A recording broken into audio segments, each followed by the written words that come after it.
8 mots. Et pourtant, ils ont tous suffi à graver un film dans l'inconscient collectif pour les 45 prochaines années. Nous sommes en 1979. Ridley Scott, jeune réalisateur britannique, n'a à son actif qu'un seul long métrage, The Duelist. Il s'apprête à lâcher sur le monde l'un des monstres les plus iconiques de l'histoire du cinéma, et sûrement l'un des plus effrayants. Aujourd'hui, on va parler d'Alien, du chef-d'œuvre original, de ce qu'il a construit, de ce qui a suivi et de pourquoi cette franchise reste encore aujourd'hui l'une des plus fascinantes qui soit. Tout commence avec un scénariste un peu fou, Dan O'Bannon, et un speech terriblement simple. Et si un équipage spatial tombait sur quelque chose qu'il n'aurait jamais dû trouver? On voit, ça tient sur un timbre-poste sur le départ. Le script original, coécrit avec Ronald Shusett, s'appelait Memories. Il était brut, presque primitif, mais il contenait déjà tout. L'isolement, la peur de l'autre, l'horreur corporelle. La Fox accepte le projet. On cherche un réalisateur. Plusieurs noms circulent. Finalement, c'est Ridley Scott qui décroche le poste.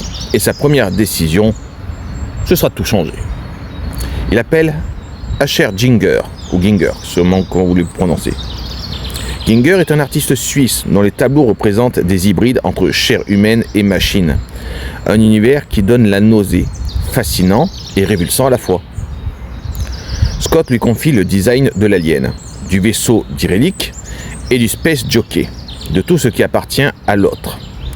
Le résultat, une créature qui ne ressemble à rien de ce que Hollywood avait osé mettre à l'écran.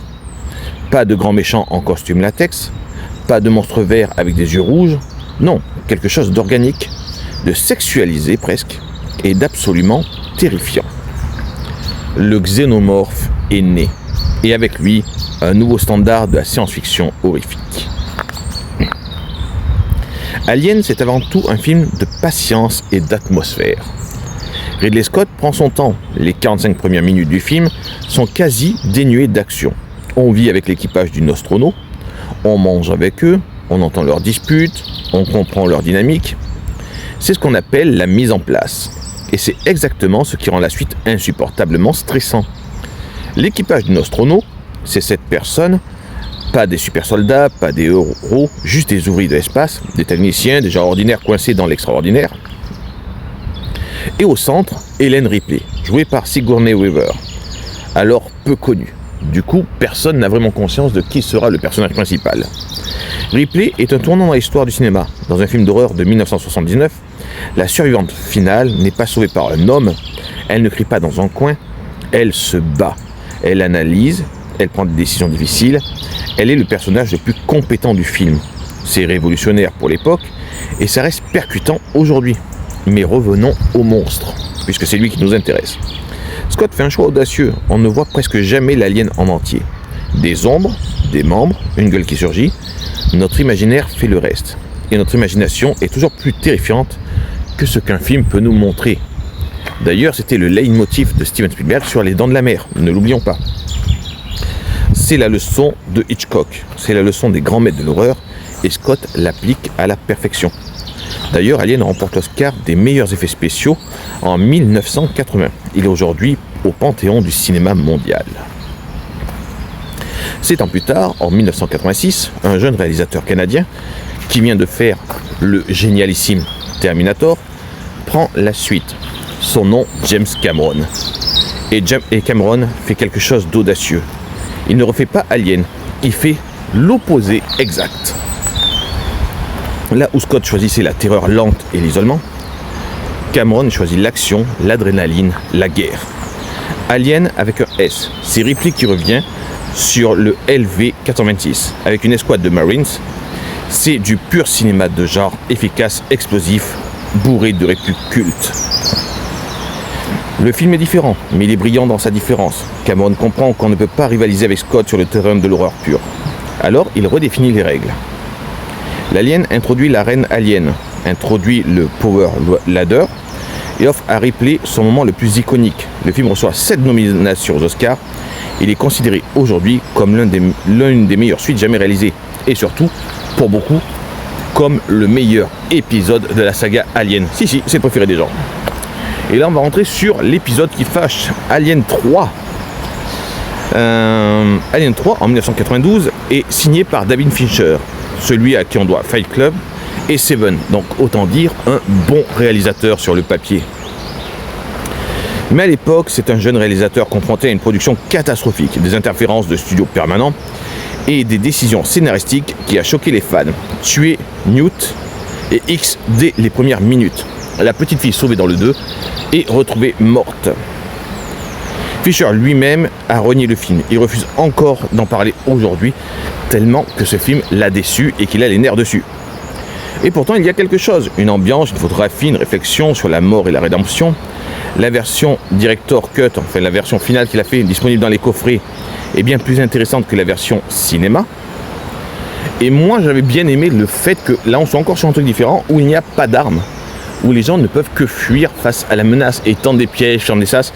Vraiment, le 3 était mon préféré. C'est vrai que quand on le re-regarde maintenant, question technique, le film est mauvais.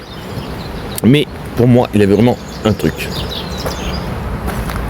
Puis enfin, Alien Résurrection en 1997, réalisé par le français Jean-Pierre Jeunet et au scénario Joss Whedon.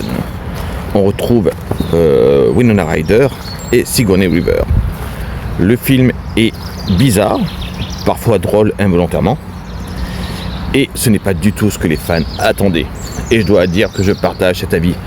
Le newborn est comique malgré lui, on dirait sorti d'un téléfilm des années 80. Bref, rien ne va. Non, rien ne va dans cet épisode. Franchement, je donne une caméra à mon fils de 13 ans et 50 millions d'euros à mon fils de 16 ans et ils font le même. Ou même mieux. Le problème, c'était que la direction artistique n'y était pas. Malgré quelques scènes géniales. Ron Perlman est épique dedans et la scène sous l'eau est top. Mais le film en lui-même manque totalement de solidité. Et le film se retrouve donc en pause forcée. Enfin, la franchise se retrouve en pause. Et pour longtemps. Puis nous voici en 2012. Ridley Scott revient avec Prometheus. Et là, les avis sont tranchés. Et je vais aussi me permettre de donner le mien. Parce que Prometheus a été mal accueilli, mais à mauvais titre. Parce que Prometheus est un bon film. C'est une adaptation de H.P. Lovecraft. Vous regardez Les Montagnes Hallucinées, vous lisez Les Montagnes Hallucinées, vous regardez Prometheus, c'est le même scénario. Prometheus ne s'intéresse plus vraiment aux xénomorphes, il s'intéresse à l'origine de la vie, aux ingénieurs, aux questions existentielles. C'est ambitieux, c'est visuellement sublime, mais c'est aussi frustrant, car les réponses ne viennent jamais vraiment. En 2017, la suite Alien Covenant tente de faire le lien. Le xénomorphe revient, Michael Fassbender est fascinant en Android David, mais le film ne satisfait ni les fans de Prometheus ni ceux de la saga classique. La Fox alors annule la suite prévue par Scott, Disney rachète la Fox et la franchise se retrouve dans les limbes. Puis 2024 avec Alien Romulus, réalisé par Fede Alvarez, le créateur du remake de Evil Dead et Don't Breathe. Et la surprise totale. Alvarez fait ce que personne n'avait vraiment réussi depuis Cameron. Il comprend l'essence de ce qui rend Alien terrifiant. Un groupe de jeunes, un espace confiné, une créature implacable et une tension qui ne lâche jamais.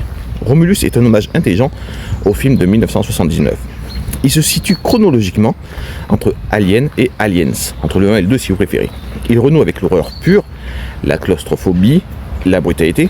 Les fans ont accueilli le film avec enthousiasme et Disney semble enfin comprendre comment traiter une franchise. Pour le moment, avant que les billets verts leur fassent reperdre la tête. Une série Alien est également sortie, mais je ne vous ferai pas l'affront de parler de Alien Earth ici, qui pour moi est sans doute la plus mauvaise adaptation de la saga. Mais ça, on en parlera après. Alors pourquoi Alien, malgré tout, est intemporel? Parce qu'on voit bien que la saga va en dents de scie. Qu'est-ce qui la force à occuper une place dans nos esprits? Autant de place même. Parce qu'il parle de quelque chose d'universel, la peur de l'inconnu, la peur de ce qu'on ne peut ni contrôler, ni comprendre, ni fuir vraiment. Parce qu'il a mis à l'écran une héroïne qui prouve que la force n'est pas une question de genre. Parce que H.R. Giger a créé quelque chose qui va au-delà du cinéma. Une œuvre d'art qui habite les cauchemars. Parce que Ridley Scott en 1979, avec un budget très limité, et de l'ingéniosité et des artisans passionnés, a fabriqué un projet parfait. Dans l'espace, personne ne vous entendra crier. Mais dans les salles obscures du monde entier, pendant 45 ans, tout le monde a entendu. Si vous avez aimé cette vidéo, n'oubliez pas de la liker, de vous abonner à la chaîne qui est toute neuve et toute jeune. Dites-nous quel est votre film Alien préféré et n'hésitez pas à nous conseiller quelques films que vous aimeriez nous voir traiter. En tout cas, moi j'espère que vous avez apprécié cette vidéo. Allez, ciao ciao à tous. Ne la touche pas, sale pute!